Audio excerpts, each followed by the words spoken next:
The Erayak 2400P is portable, compact, and it's powerful with 2400 peak watts. Plus, it's super easy to start.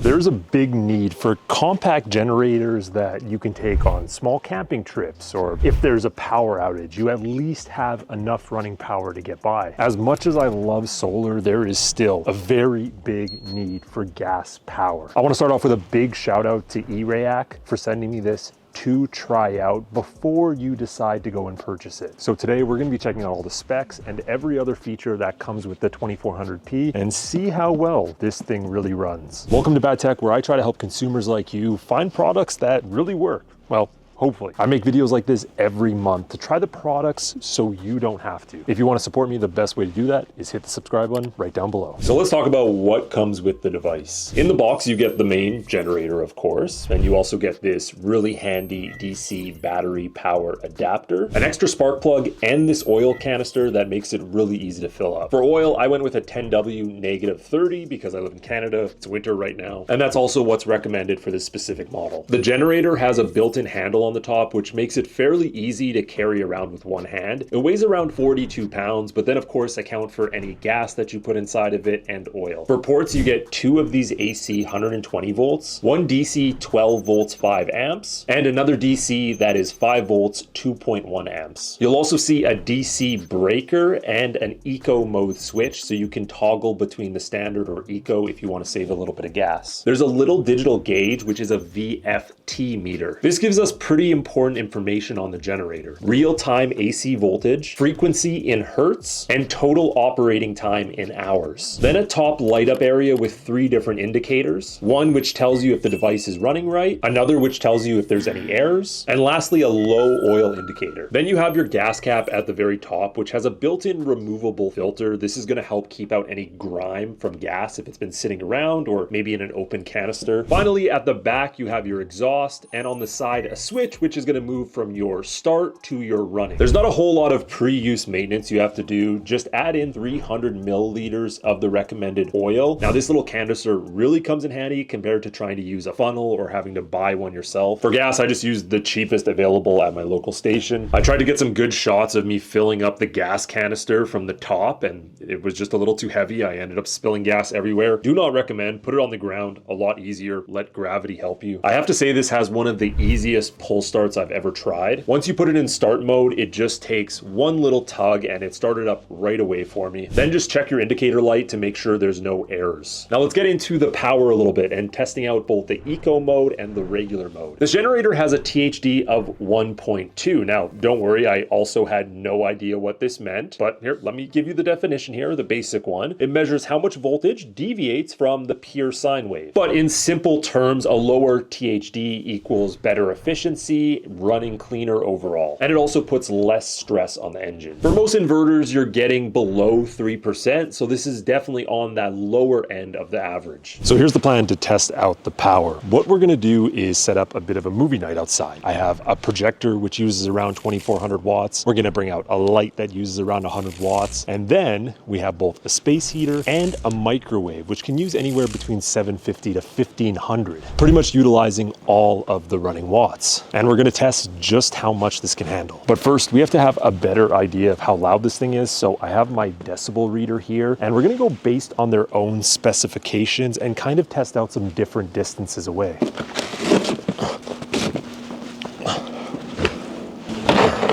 Starting with this first one, which is around 3 meters away when we stand right up to the camera here.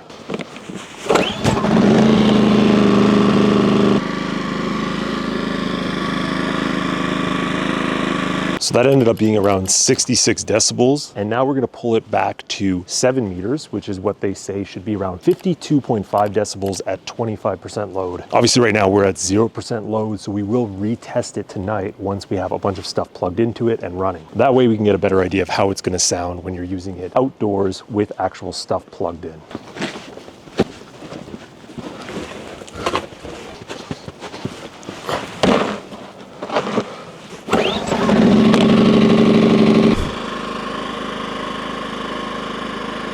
So it was a little bit quieter. We got down to around 61 on average, not quite 52.5, but there are a little bit of other sounds, so I will give them a tiny bit of a leeway. So now we come back at night and we set up our projector and everything else we need to have a movie night outside with this thing if you're camping. So I have everything planned out that we're using, and in order to get an accurate output of the wattage, I have a little wattage reader here that we're gonna plug our power bar into. So the first thing we have to do, start up our generator, get our wattage reader plugged in, and then start setting everything up. It is gonna get a little loud, but I am gonna try to de-noise the audio. That way you guys can actually hear what I'm saying and not just the generator or the dog.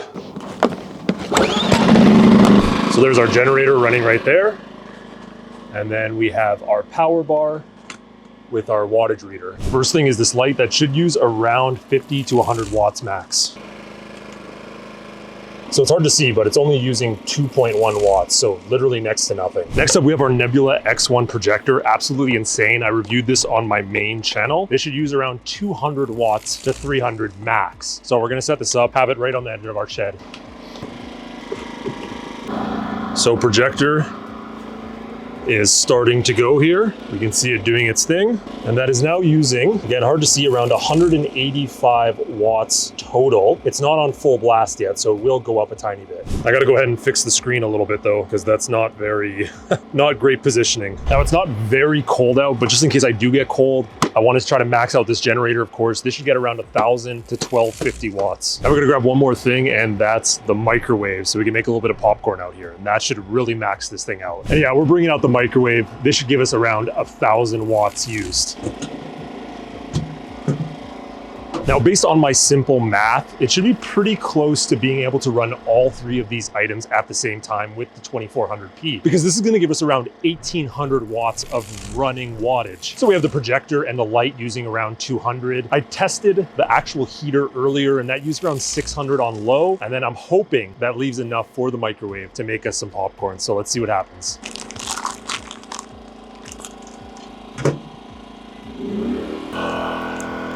I just started the microwave and the actual sound is going way up. We're all the way at 82 in the decibel meter right now, so it's quite a bit louder. Having this maxed out makes a huge difference in terms of loudness. It's a little hard to tell by the meter, but we're at about 1,500 watts right now. It's just not showing because it's a little too bright.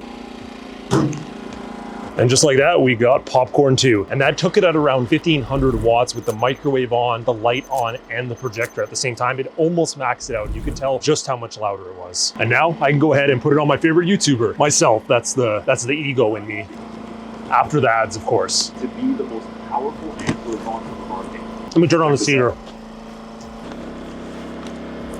Okay, that was pretty fun, but I will say it's probably a little too loud to use it this close to a projector unless you're wearing headphones. Now, if you want to save a little bit of power and a little bit of gas at the same time, one thing you can do is turn it on eco mode. Eco mode is still going to give you the same amount of wattage, but it's only going to deliver as much power as you need at the time of output. So if you're only using 200 watts, then it's going to run at a much lower engine speed. With eco mode, you can run it at 25%, which is around 450 watts, and it can go for about 15 hours. Where at normal running at 100%, you'll use up the full tank of 0.95 gallons in around 4 hours. That completely uses up its capacity. So that wraps up our outdoor test. As you can see, it can handle quite a bit of wattage. I tried to give you guys as much information from the reader as possible. It was just a little hard to see it in the dark. The microwave definitely overpowered it a lot more than I thought, using up close to 1,400 watts, but it was still able to handle it while using the projector and a light at the same time with a few bit of wattage left. I couldn't use the heater with it though. That was just a little too much. So here's my final thoughts.